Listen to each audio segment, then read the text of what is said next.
Welcome to a brand new video, and today we are talking about another bombshell interview of Tom Lee. He's actually telling us that he thinks Ethereum 9000 will happen in January. ETH can be 7,000, 9,000 by the end of January. He talks about the overall DAT industry, that there will be a lot of purchases and failing companies. The fact that there's a lot of debts flailing doesn't surprise me because that's capitalism. And in our study that we did at Fundstrat, 90% of IPOs and spin-offs fell 90%. And he talks about the dividend and much more. All about this here in this video. Welcome to the game, I'm the wolf of Dubai. So welcome to a brand new video, and as promised, welcome to my new home for a couple of days. I'm here in my favorite space, and as promised, I'm giving you a small room tour. Look at this view.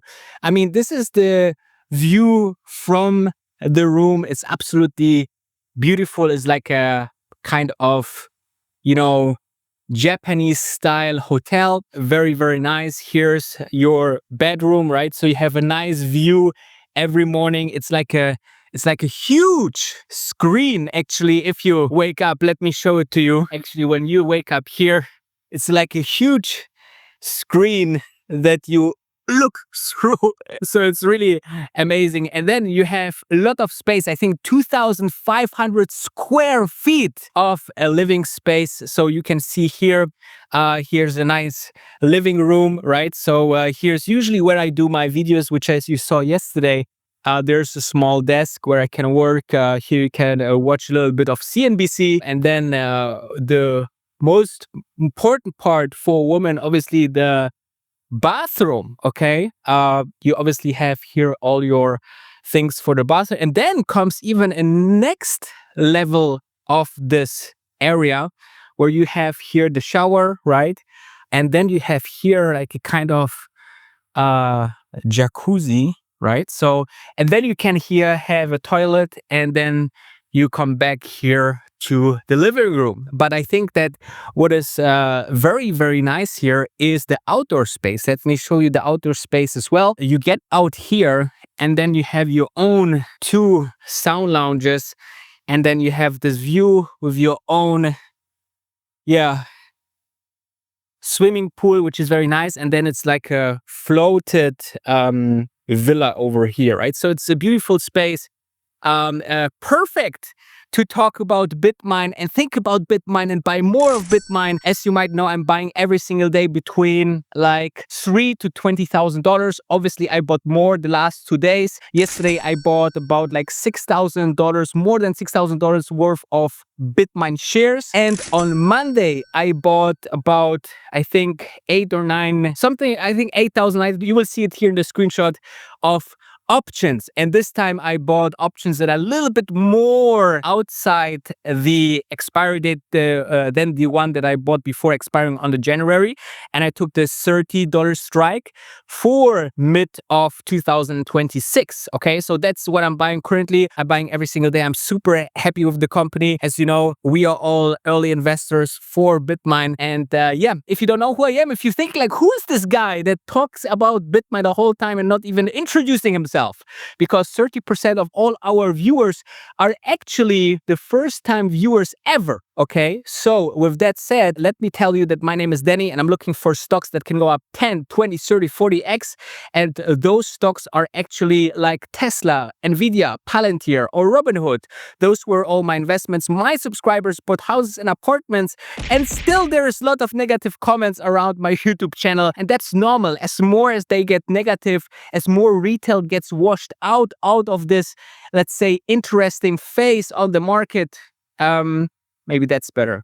Then as more bullish I get, that's a pattern that I saw with so many investments that I did in the past. And I would say that just hope that most of you don't get washed out, don't get scared out of stocks, okay? I also never advertise any other product than my own because I believe that my own product is the best out there. It's xtdaytrading.com. We are closing our new members for the end of the month because we are raising our joining fee. So if you want us to trade for you all automatic automatically inside your broker, then check out xtendaytrading.com. And we have a software that we call the AutoPilot that looks like that. You have to just switch it on, and then it's connected to your Interactive Brokers account, and then it receives all the buying and selling signals. So the buying and selling actually happens all done for you. And it's super important because I think it's something that no other company, the whole world is doing, because it's so hard. We worked like 3-4 years to create this kind of product. It took me over $1 million to create this kind of software with our software team. It was insane, but now it's one of the best products out there if you want to benefit from short-term moves on the markets. And we want to average about like 8 to 15% per month on your portfolio while only risking 5% per trade. So your portfolio could look like that if you start with $10,000, you could be at $58,000 at the end of the first 12 months. And if this is interesting for you, then make sure to check out and schedule a call with me personally, okay? You would speak with me personally because I want to know every single member. We hand select our members, so make sure to check it out. Now, with all that said and all that room tour, let's dive into this. Maybe one of the longest vlogs that we ever made on Bitmine. And sometimes it's very necessary to get all the details.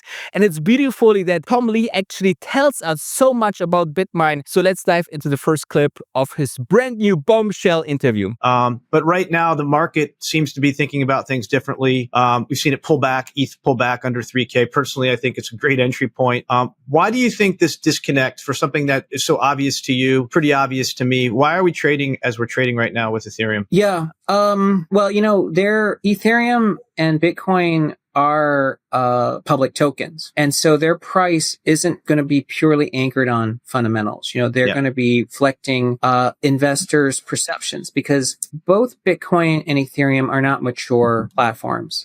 Their best utility and growth and innovation are in the years ahead, right? So we're 10 years in, but there's more growth in the future. The percentage of market share of crypto of total assets is so small that we know that mathematically that's true. Whenever when you have something that has a hyper growth on ramp and you're discounting the future, it's going to be very volatile. So does Ethereum's price going from 4,800 to 2,800? I mean, that is a staggering decline, but that probably is a minor change in 2030 fundamentals that is being priced and repriced by investors. And that's why there's hyper volatility. It's one reason why Bitmine ended up engaging Tom Demarc as a strategic advisor, because he is the king of sort of price discovery. He is the father of systematic timing. And in our conversations, when he looks at Ethereum, he sees what looks like engineered or systematic liquidation taking place. So there is someone that is in crypto, we know it's market makers play a big role, but there is someone that is probably capital constrained and is therefore bleeding or having to sell reflexively as price falls. That process is painful, but in his sort of rough timing range, his downside target, and we talked about this a few weeks ago, was 2,500 for ETH. So I think we're so close to that. It would be ideal actually for us to actually bleed to that level, because then that is creating what he calls a buy setup. A bottom in prices for him is when the last seller has sold, so that a stock or crypto no longer falls on bad news. I mean, that's what he thinks makes a bottom. So it would, I think, be a better situation to see crypto prices bleed lower to 2,500. But it could reverse at any time, because markets don't have to do what ends up being an ideal scenario. So in the first clip, he's telling us a little bit about the Demarc assistant that BMNR got over the last couple of weeks. Okay, so Demarc is a specialist of telling Bitmine exactly where could be the bottom, and Tom Lee is actually telling it up to us. Okay, he says like, hey, the bottom could be at $2,500 per one ETH, but obviously the market can not be, let's say, at this bottom and could run from here. So now we know what they are watching, why they're having so much cash on the sidelines, which is very, very important. And they seeing, okay, maybe the market could go to 2,500, because the bottoms are usually when there's bad news and there's no lower lows. Okay, this is where actually a bottom is formed, but it could be also that we have seen the bottom, right? So that will be quite interesting over the next couple of weeks. But it's very important to understand like what they are watching. Okay, this interview gives us a lot of insight what they are watching at. And yeah, let's dive into the next clip. Well, I think you're spot on, Chris. Like when someone says, what is Bitcoin, I think everyone really accepts it as it's a store of value, a really good way to store value. And that's accepted today. In fact, someone might say that's like a Lindy effect, that people believe that. When we first started writing about Bitcoin in 2017, and digital gold was one way to sort of argue Bitcoin's value, it was not accepted because many people said, well, come on. I mean, it's just code. I mean, how can code store value? Or why can't there be 100 Bitcoins? Or look, I could create a new Bitcoin tomorrow, or I could fork Bitcoin and create a new Bitcoin, or I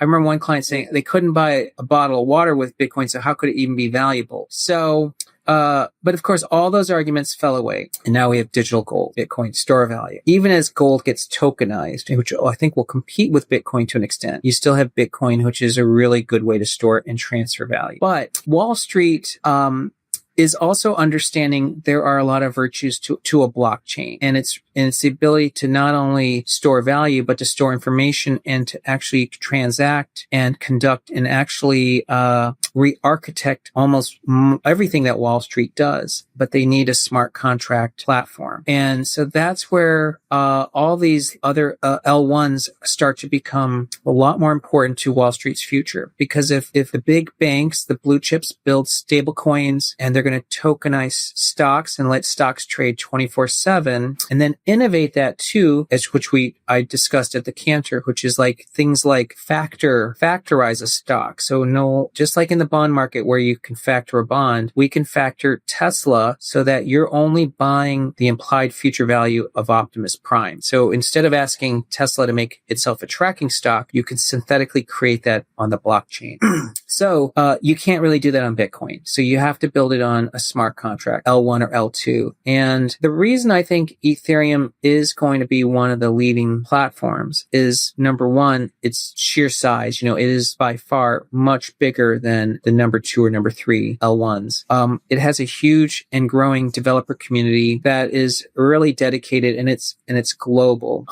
So I think it's a true, robust community with actual known values. And it's a neutral blockchain with 100% uptime. So I think that this becomes, one place where it's going to be easier for people to create innovative products. So for instance, let's say JP Morgan or Goldman want to just do tokenized stocks in 24/7. And they want to control as much of that as they want, as they can on a blockchain, because you lose a bit of control. They may not necessarily say they want to do a lot of this on Ethereum, but then someone's going to come along and create a product that does do this, and it's supported by a community, and then it gathers all the liquidity. That's exactly what happened with something like Polymarket, right? On a prediction market basis, where it came natively out of the blockchain and today broke out into the real world and it's the most cited way to actually understand events in the future. I mean, the Polymarket is the closest to having a crystal ball today. Like, it is the closest to tomorrow's newspaper, and it's a native blockchain product. It didn't come out of an existing Wall Street desk that created this product. It was created by builders. So that's why I think Ethereum, and it doesn't have to be only Ethereum succeeding. I think Ethereum, there will be room for others, but I can see the clearest roadmap for Ethereum succeeding. The next clip is quite interesting, but before we diving into that, check out xnDayTrading.com. We have only a limited places left for our day trading group. So if this is interesting for you, make sure to schedule a call with us. Okay. So now I think that this is now a very interesting point, because he says like, hey, there will be coming some products to the market where he actually will say, hey, this will grab so much liquidity. And he gives a perfect example. So Polymarket came out of nowhere and disrupted the forecast and the Wall Street and everybody who is actually looking for placing bets for different outcomes on economy, politics, sports, everything, right? So this grabs a lot of liquidity because you can push there your Ethereums, you can buy some forecasts, people will use that more, Robinhood jumping on that, and he is basically saying there will be much more of such kind of products coming in, and that's why Ethereum will be so successful over the next couple of weeks and months, okay? Because this is part of the super cycle theory that much more products will come to the market that will need much more Ethereum and so on and so forth. So it will be absolutely crazy, the demand and supply shock for Ethereum. Can you talk talk us through that calculus. Yeah, glad to. We announced an annual dividend, and it's an operating dividend of $0.01 per share. Now, it reflects Bitmine's commitment to focus on shareholder return, and this is a dividend. It's going to represent a payout that's less than 1% of expected earnings. So, of course, it's sustainable. It doesn't require borrowing any money to pay the dividend. But it also is unique because if we look at the world of large cap crypto stocks, we are the only company that's over $9 billion of market cap, or even $5 billion, that's paying a dividend. In the future institutional world, paying a dividend is not only a sign of stability. NVIDIA pays a dividend. In fact, roughly half of the Mag 7 AI stocks pay a dividend. But it does allow you to also be owned by core funds and income-oriented funds as well. Love it. And the other differentiation I would suggest is just your sheer volume. Today, Bitmine's the 50th most traded stock in the US. I think it's trading 1.6 billion per day. That seems like, as you're moving into the institutional space, something that's very important. Can you unpack that? Yeah, and Bitmine really does benefit from a stock that trades really actively. Even this morning, we're trading about the same volume as basically as Palo Alto Networks. I'm just taking a look at it now. So we trade like a large cap tech stock, and we also have really high volatility. The implied volatility of Ethereum is already quite high. It's more than twice that of Bitcoin, but the implied volatility of Bitmine is super high. So it attracts a whole class of not only individual investors, but it does attract a lot of high frequency traders because volatility and using our options chain makes it very attractive. And there have even been leveraged ETFs created. I think there's 2 leveraged ETFs created for Bitmine. And at some point, it is attractive to actually try to monetize that volatility. MicroStrategy did that by doing a series of huge convertible offerings. It ended up, being a meaningful percentage of how they raise capital. So it's a future option for Bitmine, but for now, we would prefer to keep the company's balance sheet super clean. Again, a company is just straight equity funded. Yeah. So I wanted to get into MNAVs really quick. And right now, the entire DAT space is pretty much, most DATs have an MNAV below 1, meaning that the price, the market capitalization of the stock is less than the value of the underlying crypto. It kind of puts DATs in a difficult position because it's not a great time to issue new equity to buy tokens. How do you navigate this situation where the MNAV drops less than 1? Yeah. Well, if a company has their MNAV below 1, they do have a few options, but it is a lot of it is essentially a situation that is not always entirely in the hands of a company, because when something trades below 1 MNAV, it reflects pessimism about the future of an element of the future of that company. For instance, it could be trading at a discount to MNAV because the company has an expense structure that's too high. Yep. So I think there are several DATs where their asset management fees are really high. A really well structured DAT should have an asset that custody and management fee should be below that of an ETF. Yep. And ETFs are 44 basis points. So that's like what your fee should target. The second is that's the market could be very skeptical of the prospects of that crypto itself, because a stock is a discount to the future, and then a crypto token is a discount to the future. So the stock, in theory, is going to be signaling price expectations about the crypto, maybe even before the crypto does. In fact, that's why if someone's trying to figure out when Bitcoin bottoms, they're actually better off watching MicroStrategy. Mm-hmm. MicroStrategy turned down first before Bitcoin rolled over, and MicroStrategy stock will bottom before Bitcoin bottoms. So if a company is in the position of trading below NAV and they're viable, so let's say they have enough ETH and they actually generate yield, they know that they aren't going out of business, so they don't need to raise money, but they also can't necessarily raise money using equity. Okay. So if that DAT wants to grow, they have to do a non-equity instrument to grow. So that's one solution. If they want their equity price to recover, then they have to convince the market of 2 things. or three things really, or all three, one of three or all three. One is they have to convince the market that they are a viable steward of capital. And if their expense structure is too high, they have to right size their expenses. Then they have to, secondly, convince markets that they are shareholder friendly. And that either means, a roadmap to what they're actually doing. And it shouldn't be maximizing staking yield because, I think that makes investors nervous because there's no such thing as a free lunch. Yeah. But it could be a shareholder return plan.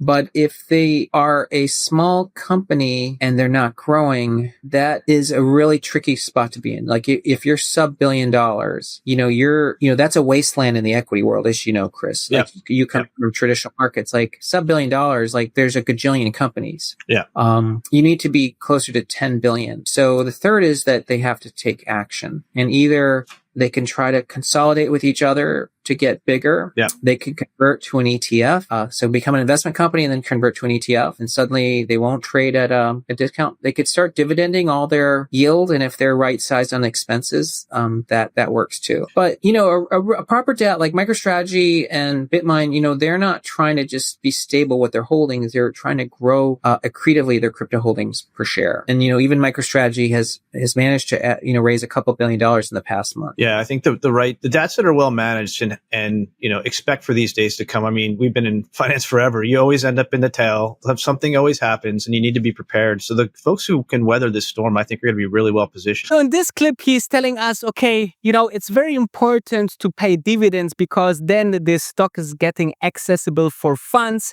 Then he talks about that he is still very much on point to talk about the overall importance of being very, very, very, very debt-free, okay? Obviously, later on he says that at some point they also can imagine to take kind of credits or offer credits to get more liquidity and buy more shares without dilution. But for now, this is the best solution, okay? Just give out equity and get more of those money and funds to buy more Ethereum, okay? And also he talks about that it's not a big problem to be at MNAV or below MNAV or a little bit above MNAV. In the end of the day, he believes that Bitmine will not be so long under MNAV, and he thinks that overall this whole premium that is forming is because of what they are doing. And because Bitmine is doing it in a very, very premium way, he believes that, this will be much, much higher in the next couple of months. Okay, let's dive into the next clip. So how long do you think, Tom, until M&A really hits this space? I mean, it seems as though those companies you're talking about that didn't quite make it, it's going to be M&A season here in the DAT space. You think that's on the horizon? Yeah, it has to be, Chris. So, the fact that there's a lot of debts flailing doesn't surprise me because that's capitalism. Today there's only 3,000 listed stocks. Well, 3,500, right? Or I don't know, 42. I mean, Wilshire 5,000 is no longer 5,000 stocks, but there's been like more than 45,000 IPOs and spinoffs since 1970. In fact, that stat I'm citing ended at 2015. So there's probably close to 55,000. And in our study that we did at Fundstrat, 90% of IPOs and spinoffs fell 90%. And of those, half of them went to zero. So meaning most companies fail. And so what we're seeing in DAT world, just like in crypto, is that this Darwinian process is happening very quickly. But in order for mergers to happen, it's the seller has to become realistic. That's, I think, the problem, because a seller would say, well, in June, I was just at this price. Why do I have to sell now? So I think that's the sobering of that process is probably what's holding up M&A, because of course there's plenty of buyers out there. But one of the tricky things is, someone who's trading at a premium to NAV is not going to want to pay a premium to NAV of another company. Yeah, 100%. Trading at 0.7, because that's offering a massive premium. So there, it's really just the bid ask is probably the biggest impediment. So asked about the, let's say, overall situation with DATs, he says that, hey, there will be lots lot of dots in the market. Same like there's a lot of companies into the market, but 90% of all public companies fail, okay, which is crazy to think of. So he thinks that also a lot of dots will fail naturally, and he believes that there will be a lot of, let's say, acquisition in this field, okay? So let's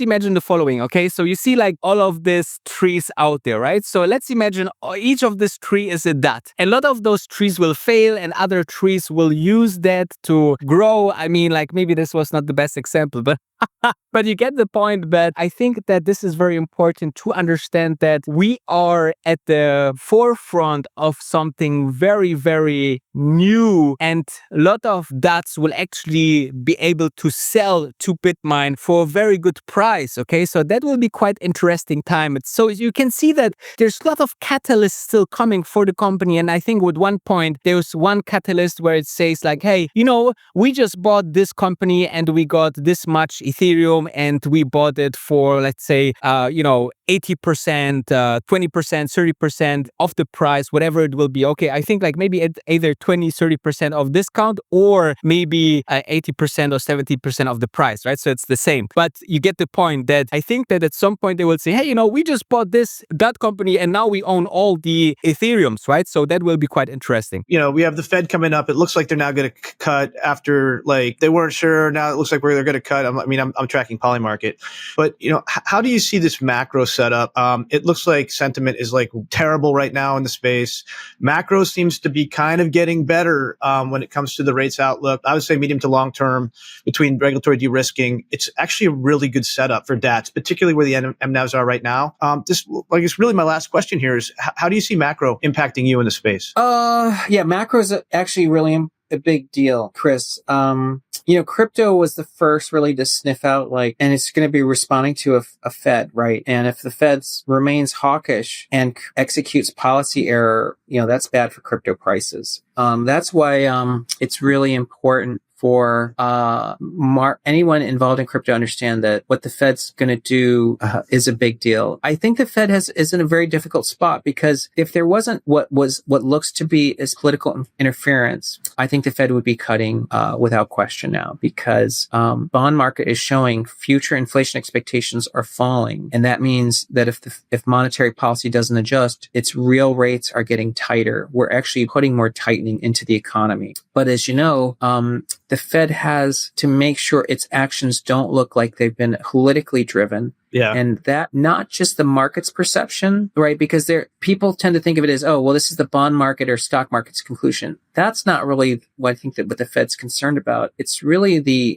integrity of the organization. They have 30,000 or more employees, and each of them is seeing this relentless attack from the White House. So I think to the extent that the Fed governors and the voting members know that it's the morale of the institution that's at stake. So this is why the Fed is even more guarded in their actions and much more deliberate in their messaging because they don't want anything they do to look politically motivated. And unfortunately, that's been bad for markets because the markets have interpreted that as Fed is hawkish. And I mean, they do sound hawkish. So I think it means that there's going to be an alignment in later months when inflation is fallen enough and the Fed can now make cuts where it's no longer viewed as politically motivated. Right. So they need a little more overhead cover. Awesome. Really appreciate it. Any last thoughts, Tom, before we let you go and get back after it? Well, it's just I think for anyone who's involved in crypto for a long time knows this, and so there's many who are new, but crypto has declines and we're not necessarily in a bear market and it feels terrible. In fact, that's what you have to be mindful of is that it's a hyper volatile space. So it feels terrible now, but just like in 2024, crypto felt terrible for many months. And then we've had these big moves. And the last point, obviously, he says that is very, very important. That is the number one what everybody should look at. And I think that this is very important because for that, it's important that macro will play a huge role. I will make another vlog for that because the Fed is actually really, really important to raise the rates or cut the rates. And this cutting rates environment is very bullish for risk assets. So Ethereum, as well as Bitmine, both are high-risk assets with huge volatility. So obviously, rate cards are very bullish for this kind of two stocks, okay? So he just confirms that the Fed and the macro is so important, obviously, to move forward. But in the end, he says, you know, and as you have seen in the intro already, the price target for him is $7,000 to $9,000 of Ethereum for Tom Lee, which is absolutely insane, which is absolutely amazing. So I really like that. And let me know if in the comments what you think. Check out xnDayTrading.com before there's no place left anymore. And looking forward to speaking with you. And yeah, with that said, I see you obviously tomorrow for a brand new vlog. And let me know how you like the small room tour behind the scenes. I just bought this camera, which is fantastic to take you a little bit around. And if you like that, let me know in the comments. And I see you obviously tomorrow, because the grass is greener always on the other side.